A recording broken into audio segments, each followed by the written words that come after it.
FBI's version of events in Russia probe doesn't seem to add up. Plus, my exclusive primetime interview with Dinesh D'Souza, the inside story about what it's like to be politically targeted by Obama's prosecutors. Then, former Attorney General Michael Mukasey on how Trump's pardon of D'Souza exposes the government's out-of-control prosecutors. Plus, we're going to tell you who Samantha Bee really blames for her obscene insult of Ivanka Trump. Raymond Arroyo reveals her private, outrageous comments in Friday Follies. Also, Ann Coulter is here with details on how MSNBC's Joy Reid came after her and someone else you might know. And Larry Kudlow, he's here to respond to critics on Trump's bold trade moves. But first, let's try to unlock a mystery. Why doesn't the Russia investigation timeline seem to add up? Investigative reporter John Solomon's latest piece in The Hill points out some key discrepancies. First, let's look at just a few facts and dates. One, the FBI's most senior counterintelligence agents visited London in the first week of May 2016. Days later, on May 10th, Australian diplomat Alexander Downer met in London in a bar with Trump advisor George Papadopoulos, who reportedly revealed that Russia had some dirt on Hillary Clinton. And then Trump campaign advisor Carter Page was contacted by an associate of an apparent informant in June. But not until July 31st did the FBI launch its counter-intel investigation. Well, John Solomon discovered that the FBI violated its own rules by using informants before the investigation was ever launched. So why were FBI informants contacting Trump figures about Russia long before the Russia probe was opened? Something else that doesn't add up. Whether a key player was an FBI informant or somewhere closer to a Russian spy. Reporter Lee Smith, who wrote an important piece on that in Real Clear Investigations titled The Maltese Phantom of Russiagate. Lee is here to discuss how Russiagate all began. We're also joined by retired FBI Assistant Director for Intelligence, Kevin Brock, who supervised the rewriting of Bureau rules governing sources. That was a decade ago under then Director Bob Mueller. It is great to see both of you. All right, Kevin, I got to start with you here because to listen to all these key figures, intel chiefs of the last week or so, this was all done, by the book. These informants, this is normal course of business. I want to play for you something that both Clapper and Brennan said this week. Let's watch. Okay. The informant is the most benign form of intelligence collection that you can do. To label someone as a spy when they're a confidential human source, I think, is doing a disservice to these individuals, but also to the FBI. Having a confidential human source who is able then to talk to individuals who may be consorting or collaborating or colluding with Russians and others. This is what the FBI absolutely needs. Kevin. Well, it's true that using a confidential source can be a routine investigative technique, but it's not benign. And the Attorney General guidelines that govern that you wrote, well, you helped to rewrite. I helped to, we re-engineered all of that a decade ago, and we had to go to DOJ and coordinate with DOJ to make sure that our re-engineering of our source program was going to be was going to comport with the Attorney General guidelines. They're that important. And an FBI agent can't go out and just open up a source and gather information willy-nilly. They've got to abide by the guidelines, and the guidelines are very specific, particularly in counterintelligence investigations, and even more particularly when you are directing your source towards an American citizen. So what has to be in place? Well, here's where the importance of John Solomon's article comes into play. If the FBI opened a source or tasked a source to gather information, particularly from a U.S. person, before opening a formal investigation, then that would be in violation of the guidelines. I'm not saying that that's what happened here. We don't know all the facts. But that is a clear, bright line in the Attorney General guidelines. If you had to guess, though, I mean, and you're being very judicious here and very diplomatic, but you're not in the diplomatic corps. So what's your gut here? You've seen a lot in your career and in your history. We're missing a lot of documents. There's a lot of key months that seem to be missing with the document trail here. Right. So to get to the source documents is going to be important for Congress. These are the questions they should be asking. They should be asking the FBI, not so much for the identity of the source, but When did you open the source, and how did you task the source, and what was the timing of your investigation to make sure you were in the... Lee, you've been on this, you've been writing about this, writing really important stuff. Thank you. Thanks. We're going to get into this Miss Food character, who is another oddity in all of this. But what about this? The timing of this investigation, like process, it can get really boring. People are like, oh, what does it matter? But it matters here. Why? Right.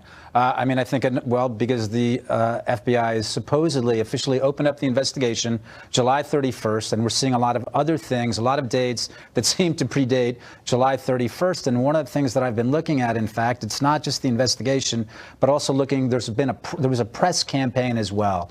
And the press campaign preceded July 31st by at least a month. Explain what you mean, press campaign.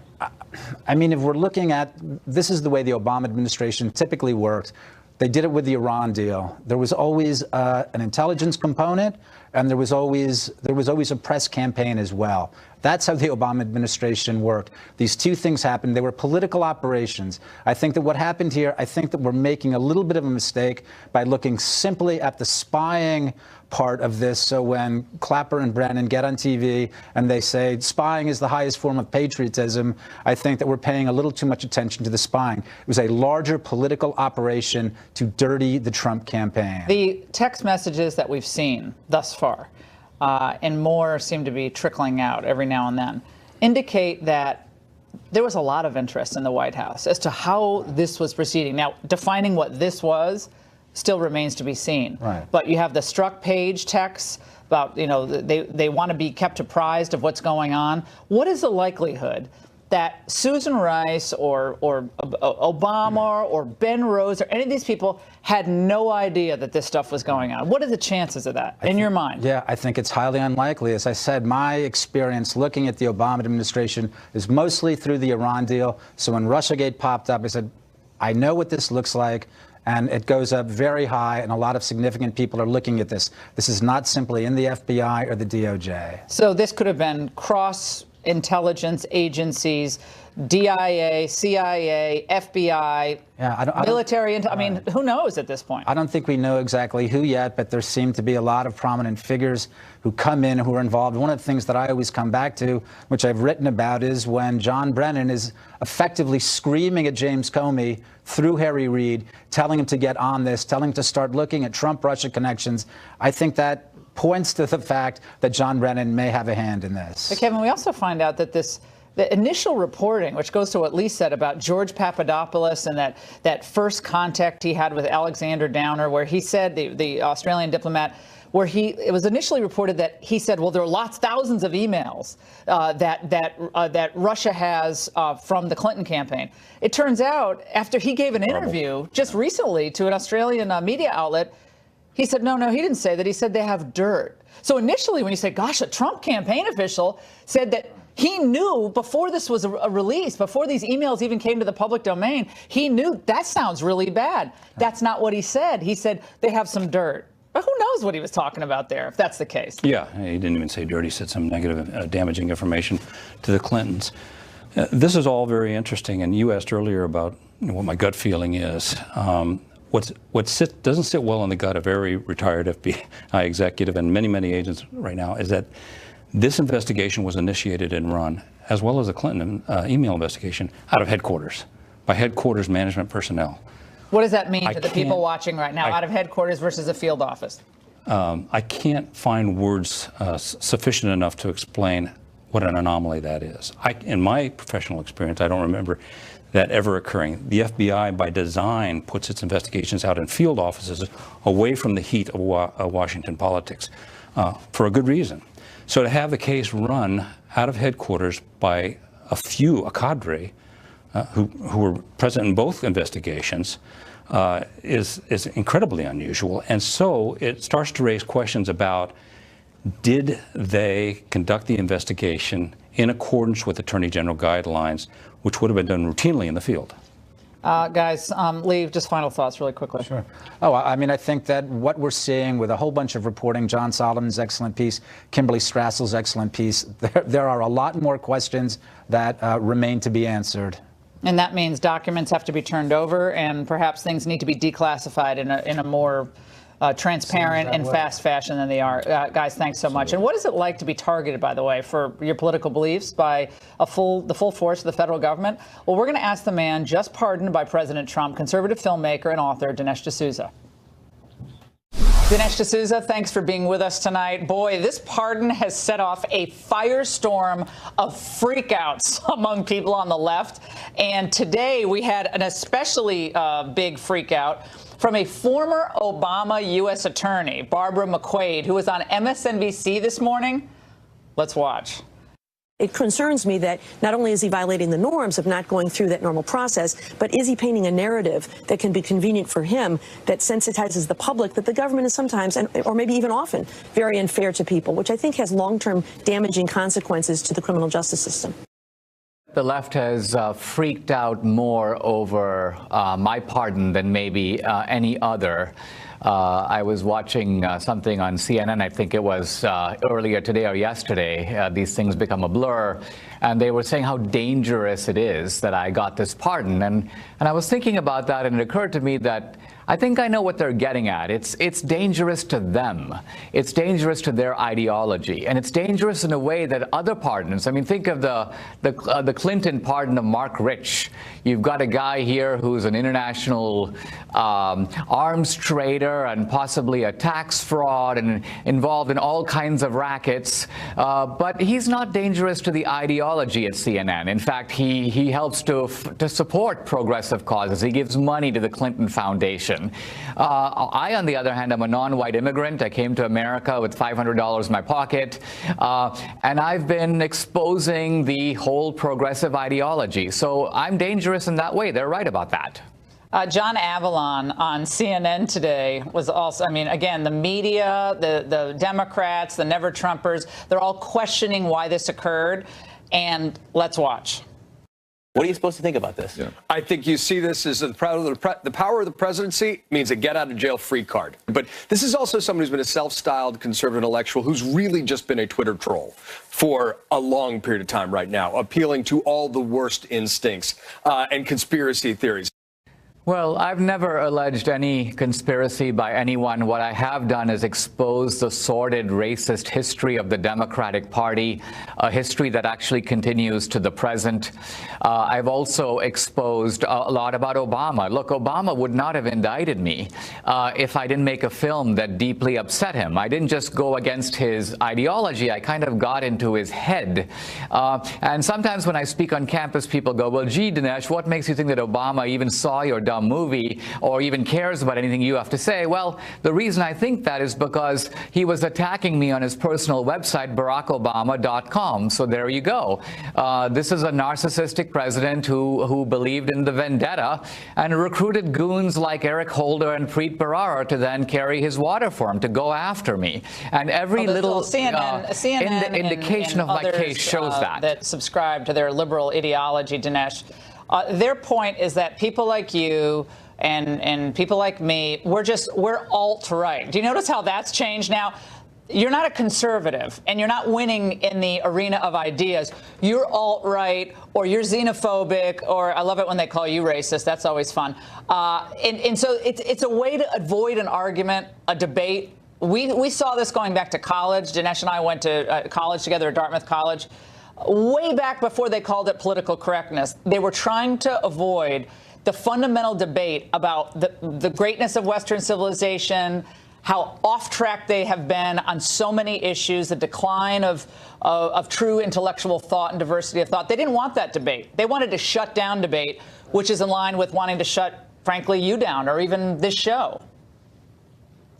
I mean, here's a tiny detail about my case that's so revealing. This Clinton appointee judge who adjudicated my case, the same guy who said, oh, no, there's no political targeting here.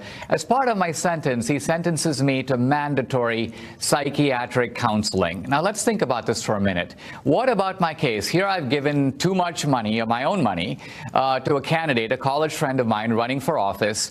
I'm not Jeffrey Dahmer. I didn't put bodies in the refrigerator. Why do I need psychiatric counseling counseling. If not, that it's the progressive view that I'm not just wrong, but I'm somehow crazy. That people who disagree with them require not persuasion, but therapy. And so this is a kind of re-education project that was attempted on me. And finally, the judge just became super frustrated, and he threw up his hands and basically said, the re-education has failed. This man cannot be psychologically rehabilitated, which I took as a great compliment. Yeah, well, they tried, Dinesh. They should have put you up on the rack. Maybe they should have waterboarded you. That would have actually been an enhanced interrogation that they would have supported on the left. Dinesh, I also want to get your thoughts on some comments made tonight by Steve Bannon, featured tonight on CNN. He seems to be re-entering the public arena. He's been over there in Italy, maybe working on that populist movement over there. But he said this regarding the Mueller investigation. I've been a big proponent of Mueller. I was the guy that said, don't fire Comey. This thing's petering out. I've always said, he's a combat Marine, great individual. That ought to play out as it's going to play out. In fairness, Laura, I just don't know what to make of it. I mean, I will say that actually Mueller was the head of the FBI when my case first surfaced, and the Congressional Oversight Committee had been trying for a while to get my FBI file and couldn't.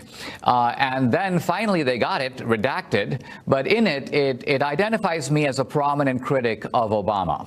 And I think that's very interesting, because why is that in my file? If this was a case of Lady Justice being blind, they're merely investigating a campaign violation, why highlight my politics? I think it's because the FBI, the Mueller FBI, was signaling to the Justice Department, the Holder Justice Department, here's a guy who's one of your political enemies. Here's a guy you may want to go after. So this is the stuff that the left is doing behind closed doors. This is what makes people like me dangerous to them.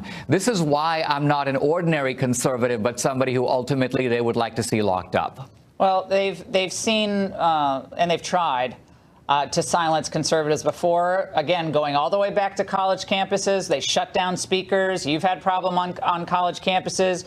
Obviously, Ann Coulter, we're going to talk to her in a short while. She's had problems even being able to speak, physically being allowed to speak and participate. And now that's being, in the Obama era, Dinesh, that was actually used as a tactic, intimidation. Following a Fox News reporter, Cheryl Atkinson, thinks her computer was broken into. I mean, these are intimidation tactics that go beyond the stuff that would normally think of. So they're worried about Russia, but they're adopting the tactics of the old Soviet Union. It's stunning. There's a deep level of lying and deception that goes on here. You know that both Obama and Hillary were disciples of Saul Alinsky. Dinesh, what do you think in the end happens to this Democrat Party as it's moving farther and farther leftward? To me, the party is in many respects rotten to the core. And what's really holding it up is not the Democratic Party itself, but by its own weight, it would collapse.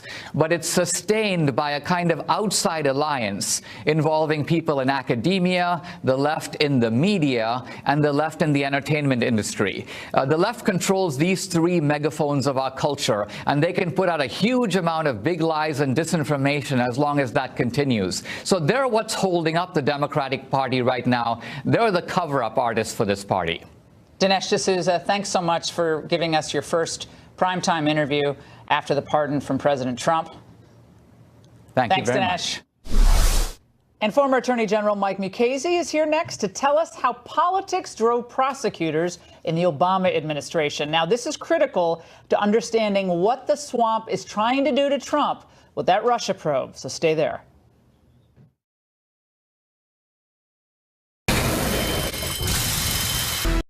You just heard Dinesh D'Souza tell us about the horrors of these political prosecutions by the Obama administration, which I asked former AG Mike Mukasey about a short while ago. Judge Mukasey, thanks so much for joining us tonight. We just heard my interview with Dinesh D'Souza about the horrors of these political prosecutions, what he believes, by the Obama administration. And his experience certainly has some implication, I think, for the Russia investigation, as we might look at this unholy alliance of the FBI Director Jim Comey and DOJ prosecutors. What do you think about, for lack of a better term, this runaway prosecution that a lot of us are concerned about? I think that in the normal course, that sort of case would have been prosecuted with the outcome being a fine. It's not one of Preet Bharara's brighter chapters that he participated in prosecuting this in the way that he did. He's had a couple of other dings and dents, but that was, I think, a pretty substantial one. Judge Mukasey, Adam Schiff said that the pardon of Dinesh D'Souza is basically a transparent effort by the president to signal to others that, look, if you do right by me, I'll do right by you. It's further evidence of a corrupt intent on the president's part, further evidence that he may have violated the law by obstructing justice in the firing of Comey, but in other efforts as well. It looks a lot like a message to Michael Cohen, who may also be implicated in exceeding campaign limits with that Stormy Daniels payment. And then you have the further announcement by the president that he may pardon Martha Stewart, another TV personality who was convicted of, guess what, obstruction of justice and lying to authorities. So he's nothing if not transparent. Oh, please. They've said the same thing every time he either issues a pardon or makes a statement that it's a signal, it's a dog whistle, and so on and so forth. I think the prosecution of Dinesh D'Souza in the way that it was done was unjustified. I think the prosecution of Martha Stewart was dubious. And so far as Rod Blagojevich, I thought the prosecution of him was entirely justified. Now, the president simply commuted his sentence. I don't know whether he should have done that or not. He served 6 years, and that's a judgment call. He was certainly not pardoned. Let's talk about what John Brennan has been up to. He's now a commentator on another network, and of course, former top intel official, the U.S. government. But he has been on a tear on President Trump. I think Mr. Trump has demonstrated a paranoia and insecurity, as well as a real concern about the investigation that is underway. Certainly his tweets do not seem like they're coming from a person of innocence and confidence. My reaction is ordinarily would be that John Brennan was director of the CIA, maybe should be told to stick to his day job. The trouble is, I think, given what we're finding out about the way he did his day job, including his participation in putting an informant into the Trump campaign, maybe we're better off with him as kind of an amateur pundit. I think that he may be projecting his own views, if I may be an amateur psychiatrist for the moment, onto the president, because he is going to have a lot to answer for, I believe, when the entire story gets told about what the CIA was doing in connection with the running of the investigation, and what it was doing with regard to what had been its informant, and his being put into the Trump campaign. We talked a little about this on radio this morning, Judge, but you made a great point, and you asked this question, which is why you're so smart. Who paid this informant? Was he just doing this pro bono, this work for the Clinton campaign or for the U.S. government? Well, I mean, what was it? Who paid? Understand, his history was as a CIA asset. Being put into an FBI investigation is very odd. Understand, these two agencies, number one, don't share their toys very well, and aren't supposed to. The CIA is supposed to operate in an outward-looking, foreign-directed fashion. They're not supposed to be doing anything in the United States. There's a statute that restricts that. The FBI conducts intelligence investigations in the United States, and for him to be put into essentially an FBI investigation, I kind of like to know how that happened, who coordinated it, who paid him, and how that was arranged, and when it was arranged. Barbara McQuaid is a former U.S. attorney appointed by Barack Obama, and she said the following today. I think today's news about Michael Cohen really shows you what he expects in an attorney general. His experience with a lawyer is someone like Michael Cohen, a pit bull, a Roy Cohn, someone who will protect him, someone who will be very aggressive in defending his interests no matter what, being loyal to President Trump as opposed to loyal to the mission. And if that is his motivation, that is a crime. For her to comment on what President Trump's expectations are in his attorney general, when the attorney general who served in the Obama administration, Eric Holder, referred to himself as the president's wingman, strikes me as pretty rich. Yeah, I mean, you were Attorney General. I mean, talk about the relationship between a president and the Attorney General. People are making this out to be such a crime that President Trump wanted an Attorney General whose first instinct it was not to recuse himself. Now, the recusal issue is something, we've talked about before, but that has stuck in the president's craw. Now, if I were the president, I would not be tweeting, I wish I hadn't selected Jeff Sessions. I don't know what he thinks that gets him. I don't think that's particularly wise to do, but nevertheless, that's how he feels. And he thought, well, why am I appointing an Attorney General if the first thing you do is recuse yourself? Well, the circumstances kind of caught up with Jeff Sessions and with the president. And at the time that Jeff Sessions recused himself, it may be that he technically didn't have to, because the investigation at that point was a foreign intelligence investigation, not a criminal investigation. But then, due in large measure to things that the president said and did, it became a criminal investigation. And at that point, regulations required that Jeff Sessions recuse himself.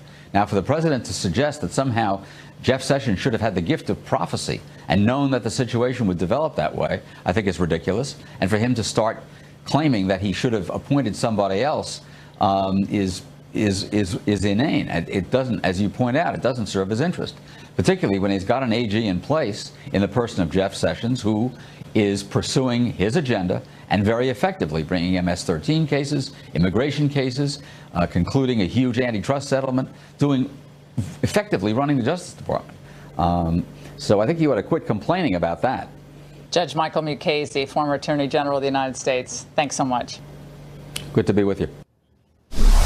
Now, you might have suspected that Samantha Bee's apology to Ivanka Trump, well, might not have been so sincere.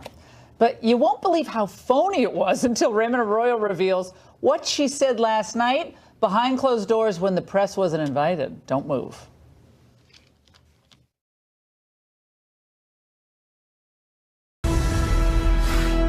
It's time for Friday Follies. Is that really Follies? The Follies looks a little beaten drab. up. A little beaten up. But that's okay, because we begin tonight with a serious subject.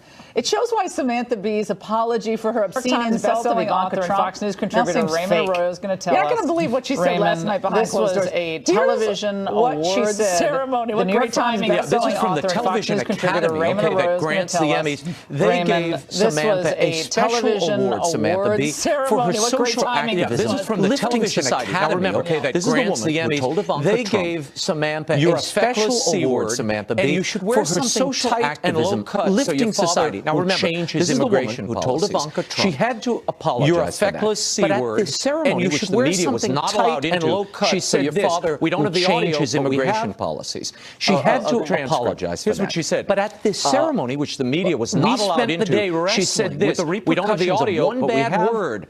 When we all should have spent the day incensed that as a nation we are wrenching children from their parents with the repercussions of one bad word. One word. We should have spent the day incensed that as a nation we are wrenching children from their parents. That was never addressed at all, either in the apology or here. The context that somehow Trump was actually holding up her tart up to get her father's attention. That was never addressed at all, either in the apology or here. She didn't like the fact that Ivanka Trump was actually holding up against vampires infant son. Like, that was an affront to Samantha Bee. She's trashed me for wearing my cross. Let me hold it out for her, because it actually works against vampires. This is from we flowed it. She's trashed me for that. Actually, do we want to play the clip just for fun? But so she continues to be present, claiming she's sorry. She wants to move it on to political conversation. Who light of day?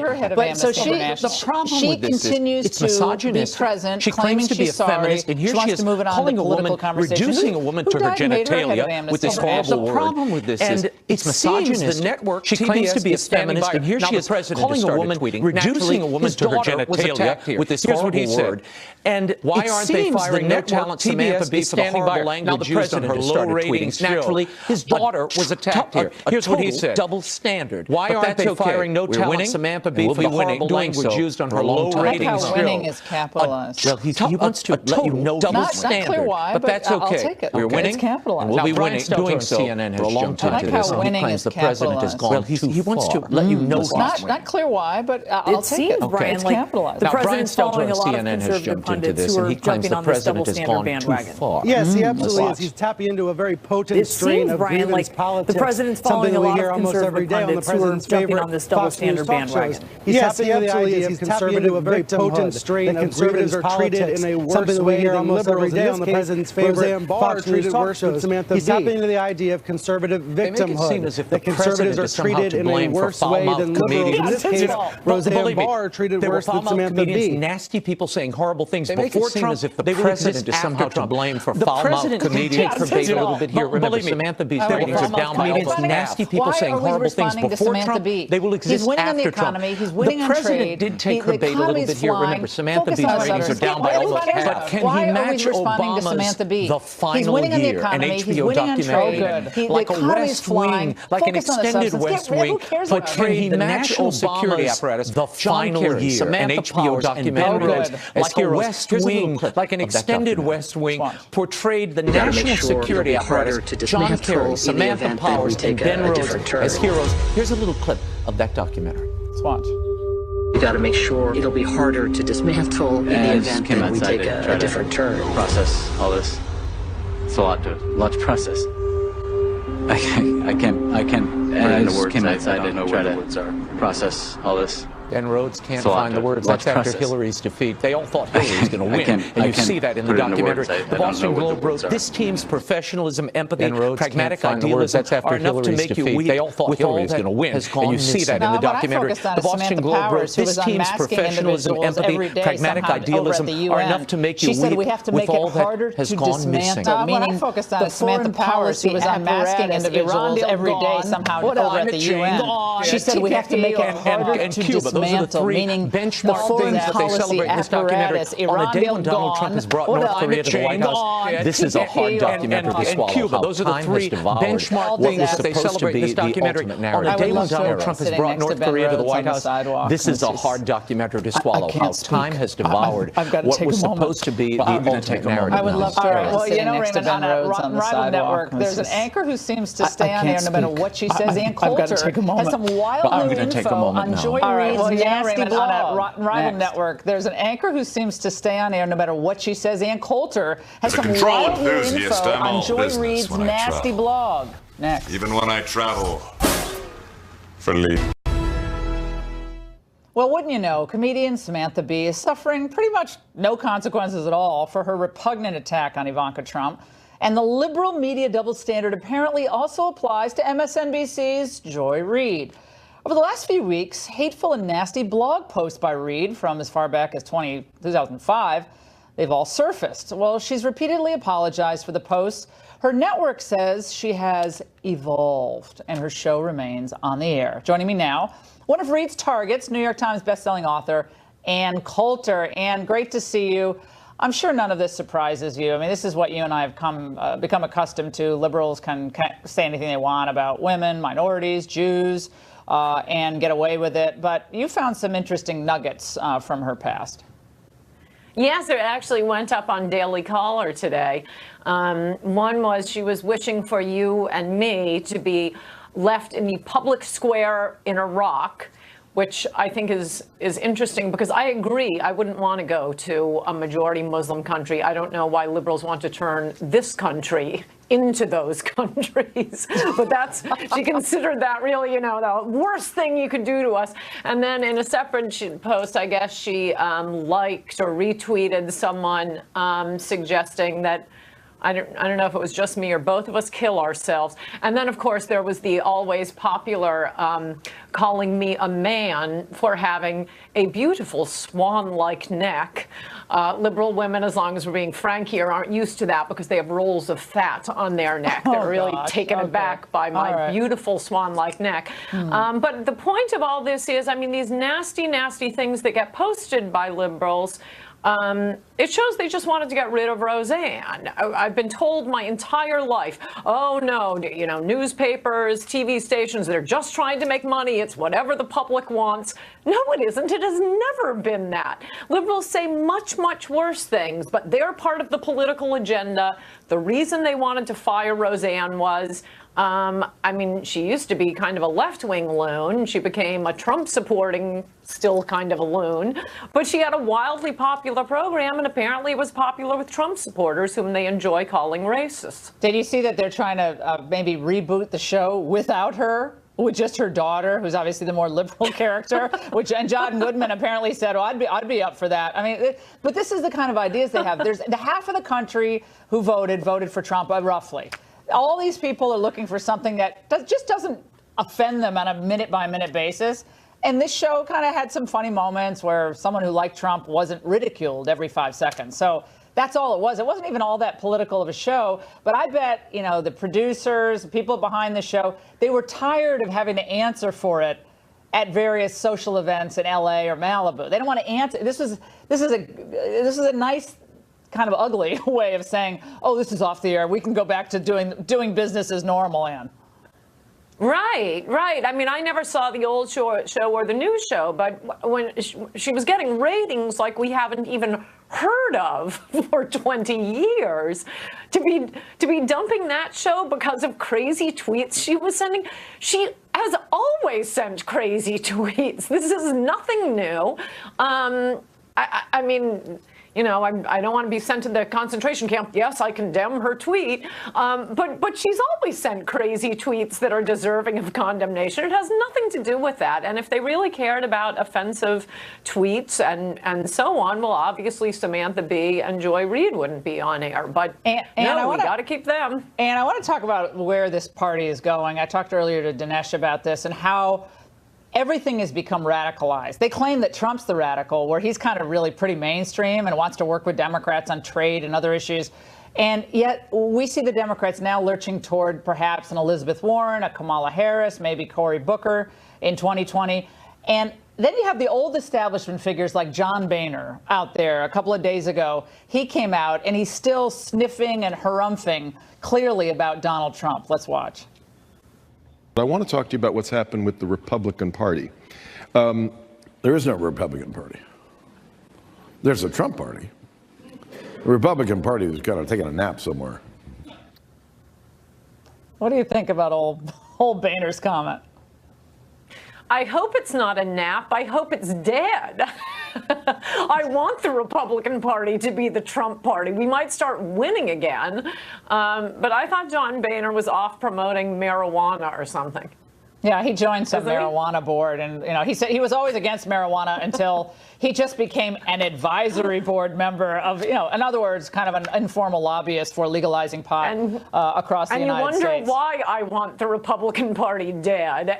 And moving on, just move it aside. It should go the way of the Whigs. This is, I think, a great turning point, as it was when Lincoln took over. That party has served its purpose. Yeah. All it did was lose elections, serve corporate interests. Now Trump has to do what he actually ran on. Yeah, well, he has a long road to hoe there. Ann Coulter, thanks so much. And while the left slashes at the president, the economy is setting records and making history. Up next, the inside story from the Trump economy is red hot when even the New York Times has to admit it. Check out this reporting. Its headline: "We ran out of words to describe how good the jobs numbers are." And it also went on to say the economy is in a sweet spot with steady growth and broad improvement in the labor market. Just look at these numbers. The unemployment rate fell to an 18-year low of 3.8% in May as the economy added 223,000 jobs. Black unemployment fell to a new record low at 5.9%, down sharply from the 6.6% in April. Average hourly earnings, I love this, increased 2.7% from a year earlier. Meanwhile, Trump is draining the swamp by slashing 3,000 federal government jobs in May for a total of 24,000 since he took office. Here now, the man charged with keeping the Trump boom going, Larry Kudlow, the head of the National Economic Council. Larry, thanks for joining us. We appreciate it tonight. I was thinking back on, November 10th, 2016, all these, oh my God. Global markets are going to collapse. The stock market's going to crater. The economy, the global economy is going to be thrown into total turmoil with President Donald Trump. They were all freaking out. Mark Cuban was predicting this dire consequences. The New York Times had to admit today that things are they're crazy good. Yeah. Wow. Because I remember my great friend Paul Krugman. Oh yeah, remember trashing that one. all of us and saying that the economy was going to go into a deep recession and the stock market was going to crash. I guess the day after the election. So it's a little bit different, the reality. And, you know, today was another great day for jobs, up 223,000. Wages are rising. Unemployment is falling. Yeah, we went through Small business numbers did very well again today. Manufacturing report did very well again today. Look, it's never perfect, but we're on the right track. And you know what? The big issue for my critics and the president's critics in the economic area, you'll never get to 3%. You'll never get to 3%. You can't beat 2%. Well, right now, we're running 4 quarters, 2.9%. And the second quarter, according to the Atlanta Fed's model, GDP now, 4.7%. That's their estimate. I'll be happy with 3. They're saying 4.7. Oh, when's the last time the economy had a quarter at 4.7%? Go. Can you figure? You know what? I probably can't even remember that. No, I think it was. I'm going to say the 1990s is what I'm going to suggest. Probably 94. 4, 5, 6, 7. There's all this good news. New York Times. Trump touts jobs report before official release. Breaking protocol. This is what they seized on because all the other stuff is really good. So Trump tweeted out this morning, you know, looking for those jobs report. Right. You know. That's all he said. Yeah. Waiting for, like the rest of America, looking for the jobs report. Listen, by law and custom, all right, I get the jobs data the night before. I get it from my pal Kevin Hassett at CEA. We take a look at it. I called him to let him know because it was a great number. Now, it's a private number. It's a secret number. You can't put it out. I got hold of him on Air Force One. He was extremely happy. I must admit. You tell Trump something, he's about to tweet it out, though. I mean, he's excited like a kid. He's excited about the news. He wants America to win. You think? He wants to win. He does want to win. And you know what? I figured I didn't want to bother him. He's coming home from a long trip. I think he needed some good news. He got some good news. The tax cuts, the rollback of regulations, the opening of energy, the finally protection of some of our own trading rights for but this is what set everyone off because they said Trump was going to back off on the steel and aluminum tariffs. He was never going to do that. It was all a ploy. But now looks like he means business. Again, all these people criticizing him, they don't know how to predict what Trump's going to do. Here are some of the headlines today. Trump's trade war is bad for business. This is a weird, self-defeating way to bring concessions from allies. Bloomberg. New York Times. The Trump trade slump may yet happen. Axios. How a Trump trade war could slow down the global economy. Trump's trade war would be very bad for many Americans. And that's just a smattering of some of the headlines. One thing I'll say, people looking at this stuff should understand that when President Trump says something, they should believe it because he's going to follow through on it. So look, I don't want to see a world trade war, tariff war. We don't have anything remotely like that. From day one, we've gone after China. They deserve it. Their unfair and illegal trading practices had to be dealt with, okay? They're stealing our technology. That has to be dealt with. What about our allies? What about Canada? What about the EU? Well, you know, President has talked to them. We're still, in the announcements yesterday, we spent a line or two saying that we're still in discussion, and particularly singling out Canada and Europe. We're still in that discussion. But look, we've asked them to help us on the steel production and the overcapacity. We've asked them to help us on what the president calls reciprocity. So if we sell an American car in Germany, we pay a 10% tariff. If they sell a German car in America, they pay a 2.5% tariff. Now, why can't they bring theirs down to 2.5 or even 0? Why doesn't the rest of Europe understand that we have to have a level playing field? Look, I'm not a big tariff guy. I'm known as a free trader, but at some point, the president says he's a free trader. He wants reciprocal, fair trade. That's what he says. I want to put something up. No, hang on. That's been our conversation. See, look, free trade will really help economic growth. Okay, but You can't have free trade if all these countries, most particularly China, are engaging in unfair and illegal trade. Well, they're subsidizing their companies, so that as has is to Canada. Be cleared away. Canada's dumping $200 million into Toyota production in Canada. They're subsidizing, not to the tune of what China's doing. I want to put up something on the screen for people, so people get why the president believes we have to right the ship here with these tariffs. China, the trade deficit for last year, $375 billion in goods and services. Canada, $18 billion. Mexico, $71 billion.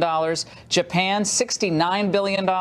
Germany, $65 billion in deficits. Now, the Wall Street Journal and all our free trader friends, that doesn't matter. It doesn't matter. But then they wonder why people turned out to vote for Trump. Manufacturing jobs, blue-collar jobs. We used to have 18 of the top 20 steel manufacturers in the world. Now we have 2, and none of our steel companies are in the top 10 today, Larry. Well, look, we actually run a surplus all in with Canada. The issue. Now, that's when you're doing the timber thing, right? I'm doing the services thing. I mean, I want to give. Well, goods and services, it's $18 billion. But the issue here, I don't really think it's trade deficit. It's not my favorite metric. The issue here is tariffs and non-tariff barriers. So they won't let us sell to them. They won't let us export to them. We are the most competitive economy in the world. A recent poll just said we vaulted back into first place. The OECD just said we're the fastest growing economy. But tariffs are going to ruin it all. That's what the globalists are saying. That's what all your friends at the Journal are saying. Well, I don't know. I would like to see a level playing field. President Trump is, in his heart, a level playing field guy. He's a free trade guy. So let's clear away. The whole world trading system, by the way, has been broken for years and needs to be fixed. A lot of presidents have gone down this road, and then they never do anything. He's gone down this road, and he won't stop. In 1990, China's economy, I believe, was smaller than the size of Italy. Now it's, I believe, 10 times the size of Canada. So Japan, excuse me. Fair trading and free market capitalism will beat the Chinese. And I give the president a lot of high marks for sticking to it. And he is not going to let go. Folks should listen to him and come. We're in a family squabble with our allies, okay, in Europe. But guess what? They couldn't stand. It couldn't keep going the way it was going. Come to us. We can make deals. We're going to have plenty of talks. But they've got to do their part. Otherwise, the president has laid out the sanctions. He'll do it. Larry Kudlow, thanks so much for being with us. Thank you, Larry. Appreciate it. We'll be right back.